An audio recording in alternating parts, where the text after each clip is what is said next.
안녕하세요. 박수를 많이 아끼세요. 이번에 내가 이제 방금 질문 받은 건데요. 우리가 다가구주택 같은 거 집을 팔 때는, 반드시 집을 팔 때는 조심해야 되는 게 이런 내용이죠. 상가 건물도 마찬가지죠. A가 B한테 팔 때는 여기 임차인들이 여러 명이 있죠.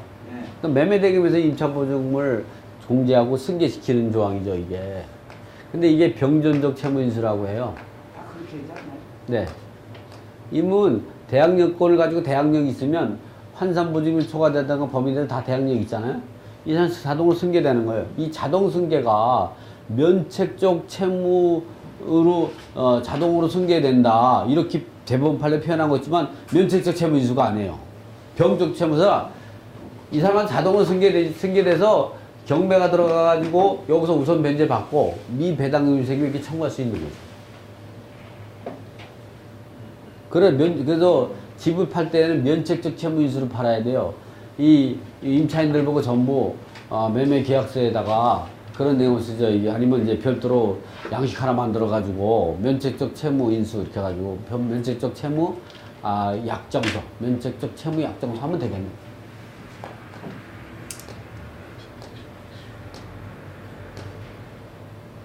채권, 채무, 약정서. 가지고 이제 이 매도인과 매수인에 의해서 임대차 계약을 작성했습니다. 그래서 종전에 이제 임차인님들은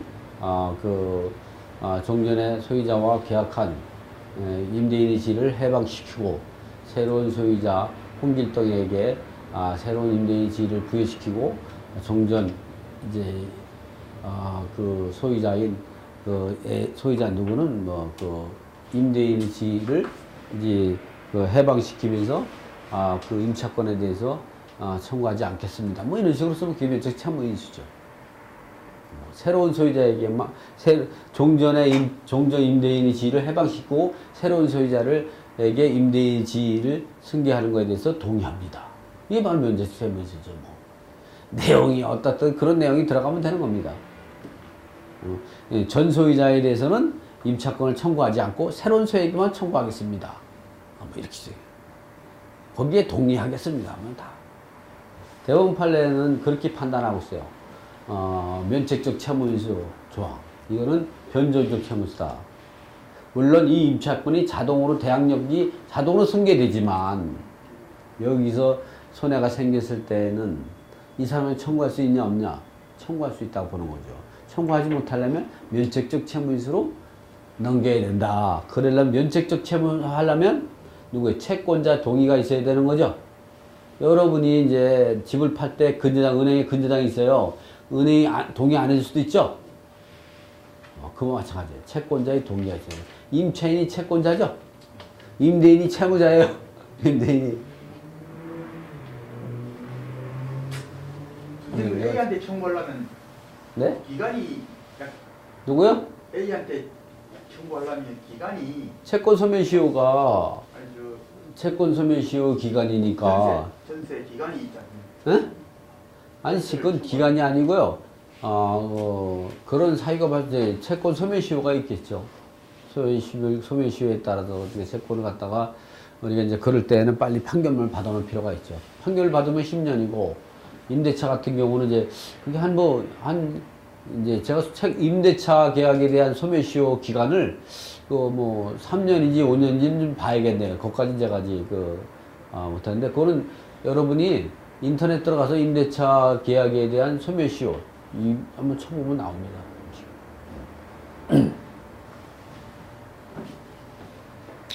상가 지금은 이제 상가 건물과 오피스텔에서 계약해서 꼭 알아야 돼. 그러니까 우리가 상가 건물과 오피스텔 임대차 계약했을 때 우리가 꼭 알고 있어야 될 내용이에요. 물론 점적 강의에도 배웠지만 이렇게 상강에서는 교재 계약서 작성의 비밀 324에서 337쪽에 있는 내용입니다. 이번에 간단하게 좀 넘어가겠습니다. 계약서 작성하기 전에 임차 부동산을 현황을 파악해라. 수리할 부분이 있는지 특히 상가 건물 같은 경우는요, 영업 활동을 하기 때문에 영업할 업종 규제 제한이 있는지가 굉장히 중요해요. 그래서 이런 내용들은 특약사에 반드시 넣어야 돼요. 이 영업할 업종에 규제가 있을 때에는 아무 조건 없이 계약은 해지할 수 있다. 그것이 약정 해제죠. 약정 해제. 우리가 계약이 이행이 되고 나서 또는 계약이 이행 전에 해약금을 지급하지 않고 계약을 깰 수 있는 것은 약정 해제 조항을 별도로 두면 됩니다. 계약금을 지급했고 계약이 이행되기 전에도 이 계약금을 스스로 포기하고 계약을 해지하지 않으려면 어떻게 하냐? 약정 해제에 두면 되죠. 임차부동산에 영업할 업종에 규제가 있어서 영업행위를 하지 못할 때, 이럴 때에는 아무 조건 없이 계약을 무효로 하고 그 주고받은 계약금, 중도금, 잔금은 이제 반환하기로 한다. 계약을 무효로 한다는 얘기는요, 다 돌려줘야 되는 거, 업덕으로. 계약을 무효로 한다는 조항만 들어가면 다 돌려줘야 되는 거예요. 자. 그래서 제가 시간이 있으면 제가 더 재미나게 얘기할 때 이런 경우가 있죠. 그러니까 우리가 이제 계약을 하고 계약의 효력이 생겨나서 돈을, 계약금이든 중도금이 잔금을 줬잖아요? 그럴 때 스스로 자기가 계약이 이행되기 전에 계약금을 주고 계약을 깰 수가 있는 거, 깰 수가. 스스로 깨게 되면 스스로 해약금을 지급하고 계약을 깨죠. 근데 계약이 중도금, 잔금에 지금 계약이 이행되고 나서는 스스로 깰 수가 없는 거, 계약금 없으면. 그럼 뭐냐?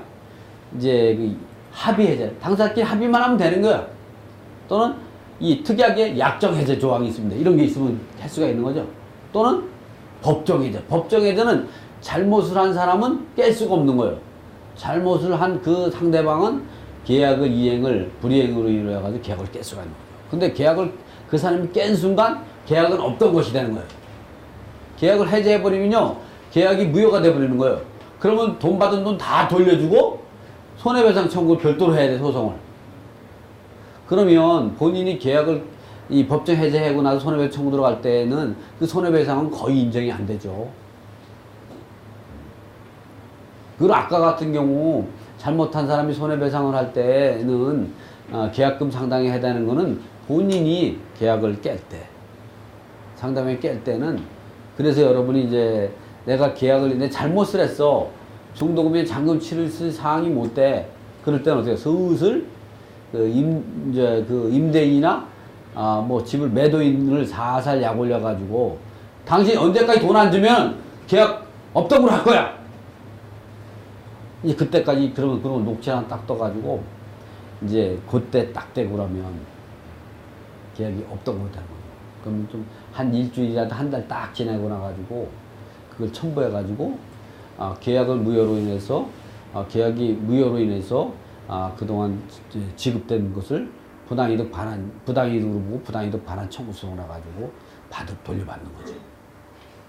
그래서 자기가 잘못했을 때 계약을 이행을 못해서 상대방을 살살 약 올려가지고. 근데 반대인데 상대방이 잘못했다는 내가 거기 말리면 안 되죠? 그럴 때는 어떻게 했어요? 이제 계속 계약을 하라고 압박을 가하는 거죠. 그럼 스스로 자기가 계약금이나 중도금을 포기하고 계약을 깨려고 하는 거죠. 스스로. 그러면 별도로 합의 해제를 하게 되는 거예요. 합의 해제에서 돈을 얼마든지 받든지 그거는 이제 감액 사유가 안 되는 거예요. 또 다른 계약이거든요. 계약을 깨기 위해 또 다른 계약을 한 거죠. 자꾸 이런 얘기하면 안 돼. 시간이 없어. 자. 그리고 임차할 부동산을 누가 소유하고 있느냐, 임차인이 살고 있느냐를 확인하고, 임차할 부동산 이에 다른 임차인이 있는가 또 확인해야죠. 그리고 임차 부동산의 매매와 전세 시세를 파악하고, 그리고 이사 시기를 조정하고, 그리고 특별법으로 보호하는 임차인이냐 아니냐를 판단하고, 그다음에 상가 건물과 오피스텔에서 이제 임대인과 임차인이 알고 있어야 되는 거는, 상가 건물 오피스텔 중에서 업무용 등과 같이 업무용으로 사용하는 건물은 분양할 때에, 이런 건물을 분양할 때 어떤 경우냐면 분양 가격에 건물분 부가세가 붙어 있어요. 상가 건물은. 주택만 국민주택 규모 이하일 때 건물분 부가세가 없는 거예요. 상가는 그런 게 없어요. 단 1제곱미터도 건물분 부가세가 당연히 붙어 있는 거예요. 그래서 부가세 10%가 부과되고 그 영향은, 이러한 영향, 최초에 분양할 때의 부가세가 붙었던 영향은 분양 이후에도 계속 미치고 있다. 그리고 이거 임대차 계약 쓸 때 이런 것, 또는 매매 계약 쓸 때 분양 전매하고 매매계약 쓸 때 이런 걸 실수해가지고 몇 천만 원 손해배상물은 공인중개사가 제법 있어요. 상가건물 임대차라든가 매매계약서는 그 조심해야 될 부분이 많아요. 그리고 상가건물과 오피스텔은 상업용도 또는 업무용도로 사용하게 되므로 주택임대차보호를 보호받는 게 아니라 상가건물 임대차보호로 보호를 받게 된다. 물론 보호를 받으려면 상가임대차보호 사업자 등록하고 건물인도는 대항 요건을 반드시 갖춰야 되고 또 경매나 공매에서 우선 면제권을 정하려면 계약서의 확정일자를 반드시 갖추고 있어야 된다. 그것을 세무서에서 상가임차에는 확정일자를 우리 주택은 구청, 공중사무실에도 다 받을 수 있죠. 반드시 세무서에서만 받아야 되는 거예요. 세무서에서만. 이 중에서 이게 상가 건물이나 오피스텔이 업무용을 사용하게 되면 이게 건물 부가세가 돼 있고 이 상위법의 보호를 상가 건물 임대차법으로 보호를 받게 되는데 주택으로 보호를 받게 되면 어떻게 돼? 1가구 1주택자로서 해당이 돼 가지고 그 2년만 보유한 비과세가 되죠. 그것까지는 상가는 이제 그 일반 세율로 적용이 되는 이런 없고 이런 부분이 있지만 어쨌든 이 중에서 업무용 오피스텔은 상가 건물과 다르게 적용되고 있다. 상가 건물은 업무용 또는 상업용 건물로 인정된 상가 건물 임대차법의 보호를 받게 된다. 그래서 비과세 혜택을 볼 수 없다는 거죠. 오피스텔 용도는 업무용으로 건축되어 있는데도 불구하고 실제 사용 용도에 따라서 용도를 주거용, 본인이 전입신고 또는 임차인이 전입신고로 사용하고 주거용을 사용하게 되면 건물분 부가세가 면제되고 건물 오피스텔 주거용으로 팔면요 건물 부가세가 없는 거예요. 면제되고 그 주택임대차보호법이 적용 대상이 돼서 1가구 1주택 때는 양도세 비과세를 혜택을 볼 수 있다. 그죠? 업무용으로 그러나 업무용으로 사용하게 되면 건물분이 부가세 10%가 부과되고 상인법이 적용 대상에서 양도세가 비과세 대상은 되지 않지만 주택수에 포함돼서 되지 않아 가지고 기존에 가지고 있는 다른 주택은 비과세 혜택을 볼 수 있고 주택수에 포함이 안 돼요. 그러니까 자기가 1가구 1주택을 가지고 있고 비과세를 받은 다음에 오피스를 가지고 있다면 반드시 어떻게 해서 업무용으로 사용하도록 되어야죠. 본인이 업무용 사용하든가 아니면 임차인을 업무용 사용하는 사람은 임차인을 놓아야 돼. 그 사람이 주거용으로 살게 되면 어떻게 했어요? 한순간 나는 양도세 비과세가 물 건너가는 이하보도로 안녕 날아가는 그러니까 용도가 주거용이냐 업무용 오피스텔에서 용도가 주거용이냐 업무용이냐 기준점은 매수 시점을 기준으로 하는 것이 아니라 매도 시점에 어떤 용도로 사용하고 있느냐에 따라 다르죠. 매도 시점 팔 때 주거용으로 사용하다가 업무용으로 파는 것이 유리하다고 판단되면 업무용으로 만들어서 매도하면 되고 반대로 매수점에 업무용으로 사용하다가 주거용으로 변경되는 경우에도 주거용도로 사용하다가 매도하면 이렇게 이런 비과세 혜택 같은 때는 조심해야 돼요. 왜냐하면 주거용으로 사용하는 기간만 인정이 되는 거지 업무용으로 사용하는 데까지 이 2년을 인정해 주는 게 아니죠. 그거를 혼동하시면 안 돼. 업무용으로 살다가 주거용으로 가지고 있다가 비과세 혜택을 받으려면 어떻게 주거용으로 살고 있던 기간이 2년이 돼야 되는 거예요. 뭐 그런 것까지 오해하지는 않겠죠. 이런 내용은 잘 읽어보시면 재밌어요. 그런 내용. 임차인이 차임은 월세에 대한 10%를 부가세로 납부해야 되죠. 우리가 업무용으로 사면은 월세에 대한 부가세를 반드시 해야 돼. 주택은 월세에 대한 것은 부가세가 면세되는 거죠. 그렇기 때문에 오피스텔을 부가세를 안 내려고 하면 어떻게 돼? 주거용으로 사용하면은 월세를 얼마든지 받더라도 부가세가 없는 거죠. 근데 업무용 사면 반드시 내야 돼요. 그렇기 때문에 우리가 업무용을 사용할 때는 반드시 사업자를 내야 되는 거죠. 사업자가 없으면 어떻게 하세요? 부가세를 발생할 수 없죠. 그래서 오피스텔을 갖다가 주거용으로 사용하게 되면 사업자가 없어도 돼요. 부가세 면세되기 사업자 발급 의무가 없으니까. 그러나 업무용을 살 때는 반드시 사업자가 있어야죠. 그러니까 사업자를 가지고 있다가 그걸 갖다가 팔 때는 건물분 부가세가 반드시 달라붙는 거죠. 그래서 지금 그런 얘기를 하는 거예요. 업무용 사용할 때는 사업자로 했기 때문에 사업자로 매출이 되거든요. 그러니까 팔 때는 건물분 부가세가 그 발행이 되니까 사업 포괄 양수도 계약으로 해서 넘기지 않는 건물분 부가세를 이제 부과되는데 중요한 건 사업자가 개인한테 팔 때는 부가세를 발행할 수 없죠. 그 부가세만큼은 이제 매매 대금에 포함되니까 내가 손해를 보게 되는 거죠. 그런 개념이에요. 그래서 임대인은 차임에 대한 부가세를 임차인이 받아 납부해야 된다. 그래서 임대차 계약을 작성 잊지 말아야 할 사항이 보증금 얼마, 월세 100만 원 부가세 별도로 가로 안에 기재한 다음에 부가세 별도 약정이 있어야 한다. 임대차 계약서를 작성할 때 특약사항에 부가세 별도라는 약정이 없으면 이건 중요한 거예요. 여러분 계약서 쓸 때 그냥 월세 얼마 하고 부가세 약정이 없죠? 그럼 대법원 판례에서는 어떻게 되냐면 100만 원에 부가세가 포함된 거로 봐요. 그러니까 어떻게 되냐? 월세가 한 91만 원 되겠죠? 90만 몇천 원. 나머지 그 두 개로 나눠지게 되는 거예요. 그래서 그 부가세를 소유자가 내야 되는 거예요. 임차인은 낼 필요 없어요. 포함된 거로 본 거예요. 그러니까 임대인이 조심해야 돼요. 임차인은 그 부가세 별도라는 내용이 없으면 좋아. 이 대법원 판례 나온 거예요. 부가세 별도라는 약정이 없으면 임대료에 포함된 것을 본다. 보기 때문에 100만 원 내에 부가세에 포함된 그만큼 임대소득이 적어지게 된다. 그렇지, 부가세만큼 자기가 덜 받게 되는 거죠. 상가를 분양할 때 분양금액에 포함된 부가가치세를 환급받기 위해서는 일반 사업자로 등록하는 것이 일반적이지만 간혹 간이사업자로 등록하는 경우가 있다. 이때 간이사업자로 등록하면 어떻게 보면 보통 간이사업자는 부가세를 발급할 수 없죠. 그러니까 그냥 월세 얼마라고 부가세 별도라고 하는 내용을 못 넣죠. 그래서 그럴 때는 어떻게 하냐, 이렇게 하면 되는 거예요. 이 월세 부가세가 3%에 3%.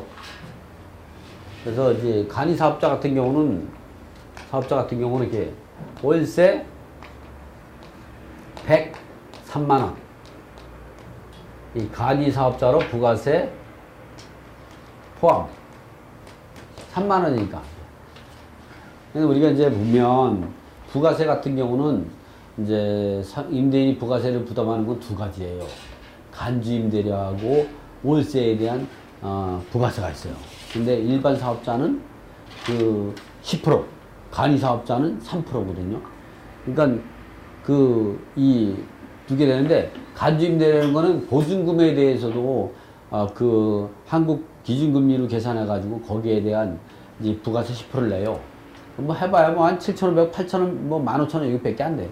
보통은 소유자가 내죠, 임대인이. 그건 얼마 안 되니까. 근데 그렇지만 요거는 크죠. 매달 3만 원씩 하려면 1년이면 얼마야? 36만 원이에요. 그거를 자기 임대소득으로 봐야 되는데, 임차인을 대신해 세금을 내주는 꼴이 되는 거죠. 그렇게 계약할 때는 그 얘기 하는 거예요. 이것 때문에 계약 과정에서 굉장히 다툼이 많아요, 나중에. 결국 애매한 누구냐? 공인중개사만 괴롭히게 되는 거죠. 가만히 있어도 열받아 죽겠는데? 근데 상가 건물 가진 사람이 갑이죠? 공인중개가 의료. 왜 계속 임대차 계약 써야 되는데, 그런 것 때문에 불만이 생기면, 왜 부동산 중개업소를 바꿔버리지. 나 같아도 바꾸겠네. 그런 공인중개사라면. 바꾸죠? 시간이 많으면 참 좋겠는데. 어쨌든 그런 거예요.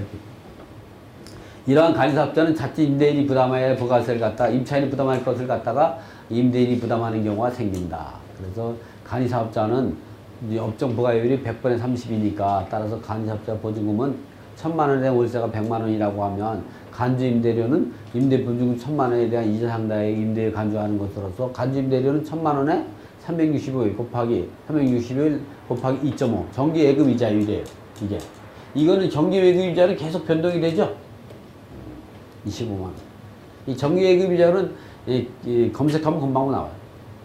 따라서 간주 임대료는 부가세 25만 원에 대한 100분의 30이니까 거기에 10%니까 7,500원밖에 안 돼요. 그래서 보증금에 대해서는 다 이제 그 건물주가 다 내죠, 대부분이. 이거는 금액이 얼마 안 돼. 그리고 월세에 대한 부가세는 1,200만 원이잖아요. 1,200만 원에 100분의 30이니까 거기에 10%니까 36만 원이 되는 거예요. 1년에 36만 원이 부가세가 되는 거예요. 이렇게 계산합니다. 임대차 계약할 때 월세에 대한 부가세는 어떻게 되는가? 주택이나 오피스텔을 주거용도로 사용하는 경우 부가세가 면세되므로 계약서의 차입란에 월세 얼마 가로 열고 주거용으로 부가세 면세 가로 닫기 이렇게 꼭 써줘야 돼, 계약서에.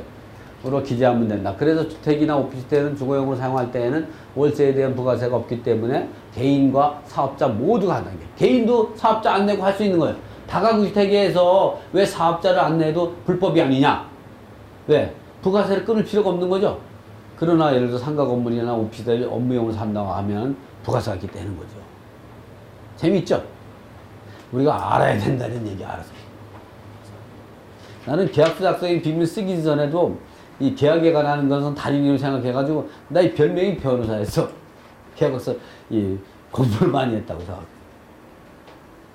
자, 상가 건물 오피스텔 업무용으로 사면은 월세에 대한 부가세가 반드시 있기 때문에 사업자 등록을 안 할 수가 없는 거예요. 이게 개인 사업자, 법인 사업자, 간이 사업자, 임대 간이 사업자도 할 수 있죠. 이때는 부가세 3%만 내면 되는 거죠. 그럼 이게 영수증을 끊어줘야 되나요? 네? 간이 사업자도 간이 사업자 같은 경우도 그 끊어줘야죠. 간이 사업자 발행한 영수증 끊어줘야죠. 영수증을 끊어줘야죠. 당연히. 이 일반 사업자와 법인 사업자가 작성할 때 차입나의 월세 얼마 부가세 별도라고 기재하고 간이 사업자에 계약할 때는 세금 계산을 발행할 수가 없으니 월세에 대한 이렇게 가지고 얼마 받았다는 것 갖다 영수증 끊어주면 돼요. 간혹 사업자가 없는 경우 이렇게 할 때 이런 데는 정했다. 이게 또 이렇게 사업자 없이 이런 걸 월세를 받게 되면 남은 이게 세무서에서 사업자 내라고 연락 와요. 응? 그 얘기예요. 그때는 가산세까지 추징받는 거예요. 금액이 5년치 가산되면요 엄청 커요. 여러분 있잖아요. 한 달에 1년에 한 이제 100만 원 낼 거 있잖아요. 5년 만에 내면요 그게 500만 원이 되는 게 아니라 한 1000만 원 돼요. 가산금, 가산세, 중과세세 그냥 막 때려 붙죠.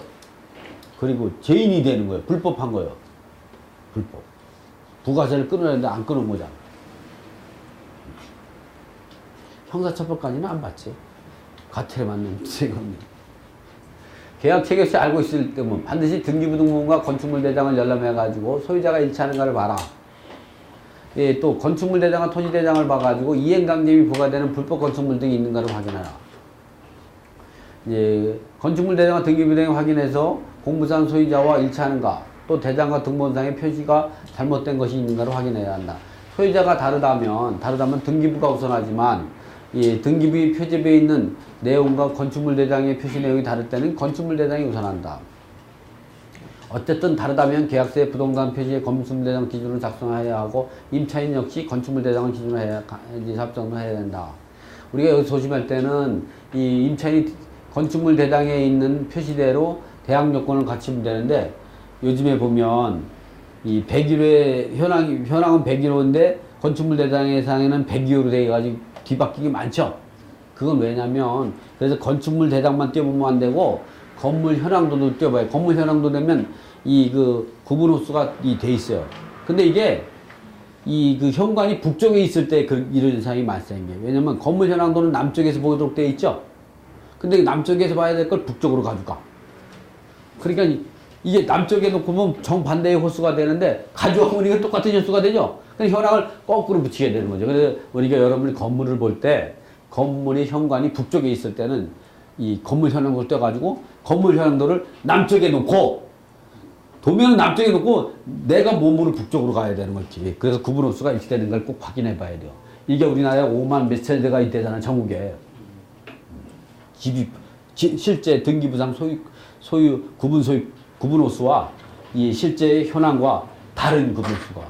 그래서 소유권이 다른 집, 남의 집에 사는 거예요. 남의 집. 서로. 집주인은 어차피 바꾸면 되죠. 근데 집주인도 왜 잘못이냐? 리모델링 했다는 문제가 많아요. 전번에도 보니까 8천만 원 주고 집을 사가지고 8천만 원 주고 리모델링 했대요. 근데 집 구분 호수가 바뀐 거예요. 그래서 일요일에 KBS인가 MBC에 나왔을 때 서울형 그 8천만 원을요, 그동안 번 돈을 해가지고 집을 차려가지고 노년에 죽을 때까지 거기 살라고 했던 거예요. 그래서 거기 투자해서 리모델링 다 했는데 남의 집에 수리하는 거예요. 그러니 그를 어떻게 해? 누구의 잘못이요? 대통령 각하가 잘못한 건가? 건물 현황도만 보았습니다. 건물 현황도를 남쪽에 놓고 거꾸로 봐야 되는데 북쪽에 있다면 현관이 북쪽에 있을 때 조심하세요. 그런 계약서를 쓸 때는 공인중개사 그런 계약서 썼다면 공인중개사 함량이 미달되는 공인중개사죠. 그런 사람을 공인중개사라고 하면 그런 사람은 공인중개사 박탈시켜버려야 돼. 꼭 건축물 대장만 띄지 말고 건물 현안도도 같이 띄워보시라.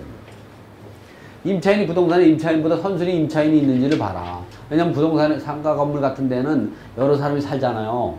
그러니까 여기서 선순위 채권, 등기부에 등기된 선순위 채권만 보지 말고 등기부에 등기되지 않은 임차인 등을 봐라. 등기부에 등기된 선순위 채권이 있는 상태로 계약하거나 말소하는 조건으로 계약하면 된다. 이런 내용을 특이하게 기재해서 적으면 된다. 선순위 채권이 있다면 그런 선순위 채권을 전부 합계를 내서 내 임차보증과 합해가지고 선순위 채권이 얼마 되는가를 판단해서 이제 내가 손해보지 경매 당해도 손해보지 않는 선에서 해라. 그 보증만은 등기부에 등기 채권하고 선순위 채권 내 보증만 합계해가지고 집합 건물의 시세의 70% 이하가 적당하다. 그러나 상가 건물과 다가구주택 같은 건 60%가 적당하다.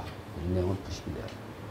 그리고 당사자 확인, 권리 승리, 종교 화성물 확인 이런 것들을 작성하면 된다. 계약 작성 이후의 대응 방법 같은 경우는 잔금 지급 전에 특약사항에 기재된 내용들을 다시 한번 확인하고 이제 계약 완료 후에는 임차인 같은 경우는 반드시 사업자 등록과 상가 건물 인도를 해서 대항 요건을 갖추고 계약서에 확정 일자가 있어서 대항력과 우선 변제고를 확보해야 된다. 이렇게 이번에는 계약 기간 중에 알아야 될 내용은 계약 갱신 요구와 차임 등이 증가하거든. 임대차액이 만료된 6개월 전부터 한 달 전까지 계약 갱신 요구할 수 있다. 그리고 임대인이 정당한 사유가 없을 때에는 이제 계약 갱신을 해줘야 된다. 5년 계약 갱신 요건이 있는 거죠. 그러나 정당한 사유는 3기 이상의 차임액이 연체했다든가 또는 이제 임대인이 동의 없이 전대차 한다든가 임차권을 양도하는 경우 임차인이 계약갱신권은 최초 임대차기를 포함해 전체 임대차기간이 5년을 초과하지 않은 범위를 한다. 임대차 기간을 상가 임차인이 2년이로 했다 그러면 갱신하면 2년이 갱신이 되는 거죠. 계약갱신하면. 그러면 또 어떻게 했어요? 5년만 보호해주면 되는 게 임대는. 그럼 또 다시 계약갱신하면 어떻게 했어요? 그때는 1년 해줘야지 1년. 계약갱신할 때는. 묵시적 갱신됐다고 하더라도 1년까지만 보호해주면 되는 거예요. 근데 이제 묵시적 갱신되면 2년이 되겠죠. 아무리 민법상 묵시적 갱신되니까. 그러니까 그런 부분도 우리가 잘 확인해서 그때는 2년 했다가 할 때는 다시 2년을 계약하지 말고 1년만 보호해주면 되는 거죠. 임대인 입장에서. 근데 임차인 입장에서는 그냥 묵시적 갱신되면 또 다시 2년이 되니까 6년을 살 수 있는 거죠. 그런 얘기다. 그런 내용이 묵석갱신, 한상보증금 내에는 한상보증금 내에 있으면 묵석갱신 인정이 돼서 계약갱신 요구하지 않은 자동으로 갱신된다. 그래서 이런 경우는 5년을 보호받을 수 있다. 그러나 한상보증 초과되는 경우는 반드시 계약갱신 요구하지 않은 묵석이 인정이 되지 않는다는 거죠. 이게 중요한 거예요. 그래서 계약 종료 시 알고 있어도 보증금 증액으로 재계약할 때 확정일자를 다시 부여를 받아라. 임차권 등기 시점 그리고 임대차 등기 전세권 등기 차이점 이런 내용들은 책을 보고서 보시면 되고 이제 계약이 종료와 권리 기회 회수 기회 보호도 전 강의에서 했으니까 생략하기로 하고요. 이번에는 상가 임대차에서 한상보증 범위와 초과하는 경우와 범위 내에 있을 때 어떻게 다른가? 한상보증 범위 내에 있을 때는 한상보증이 플러스 월세 곱하기 100해서 서울은 4억 2억, 수도권은 3억, 광역시는 2억 4천, 그 밖의 지역은 1억 8천일 때는 한상보증 범위 내에 있다. 초과되면 이 금액을 초과되는 걸 말한다. 대항요건이라는 거는 건물인도 사업자 등록을 갖추게 되면 다음 나오는 것이 대항력이 생긴다. 환자분 초과되는 거는 2015년 5월 13일 이후로 최초로 계약하거나 계약을 갱신한 경우에 해당이 된다. 종전임차. 확정일자 부여 제도는 하고 임대차 정보 제도는 한상보증 범위 내에 있는 사람만 인정이 되고 이제 한상보증 초과된 사람들은 그 확정일자 부여받을 수 없고 이제 2015년 11월 14일부터 임대차 정보 제공만 가능하다. 보증금 회수 기회 같은 경우는 이런 확정일자 갖고 우선 변제를 받을 수 있고 경매에서 우선 변제가 있지만 이런 경우는 초과 아닌 상가 임차에는 없다. 보증금 일정의 최우선 변제는 받을 수가 있다. 그러나 이 경우는 받을 수가 없다. 임차권 등기 명령 같은 경우도 한상 보증금 범위 내에서는 임차권 등기를 신청할 수 있지만 초과하는 경우는 임차권 등기 명령 신청할 수 없어요. 그러니까 억울하죠? 억울해. 또 경매 이하 임차권 소멸도 아까 설명했듯이 그런 내용 차이가 있고 임대차 계약 기간도 이제 그런 부분들이 있어요. 그 다음에 이제 보면 계약갱신 요구 같은 경우도, 예, 이거는 같아요. 묵석갱신은 여기는 인정이 되고, 초과대는 인정이 안 되고, 권리회수기에도 여기 인정이 되고, 여기도 인정 다 받았어요. 초과대 안 되나. 차이면체 등에 대해서 차이가 있는데요. 차이면체 3기 이상에 달할 때는 임대인은 최고 없이 계약을 할 수 있다. 이 내용도 똑같이 인정이다. 그건 차임의 증감 청구권이 있죠. 차임액은 100분의 이제 9를 초과하지 못한다. 그리고 1년 이내에 증액하지 못한다. 여기는 그런 조항이 없어요. 인정이 안 돼. 여기는 언제든지 올릴 수가, 1년 미만에 올릴 수 있고, 9% 이상도 올릴 수 있는 거예요. 한 점 초과한다. 월 차임을 증액하는 건 월세를 할 때는 1.5배 1.25에 4.5회인 5.625가 되는 거죠. 이거 바꿔야 돼. 이거 비율을 초과하지 못한다. 그러나 이게 월세 전환은 가능하지만 여기 이 비율을 전용할 수는 없다. 이렇게 나오죠. 이런 부분들이. 전대차도 이건 임대인이 동의를 받아야 하지만 이 전대차의 규정이 적용되지 않는다. 이런 부분들이 하고 이 상가주택은 주거용과 비주거용을 겸용하는 경우는 상가주택과 오피스는 어떤 법이 되냐. 그 상가주택과 주택에서 주택이 크면 전체로 주택으로 보고 하지만 예를 들어서 이제 상가가 크면 상가 부분은 상가임대차의 보호를 받고 건물 부분은 주택임대차의 보호를 받는다. 이렇게 이해하시면 돼요. 오피스텔 같은 경우는 주거용으로 쓰면 주택임대차, 업무용으로 쓰면 상가임대차 보호를 받는다. 그래서 이렇게 우리가 지금 상가 건물과 오피스텔 계약에서 꼭 알고 있어야 할 내용을 이제 가볍게 살펴봤습니다. 그래서 요 3강은 요거로 마치겠습니다.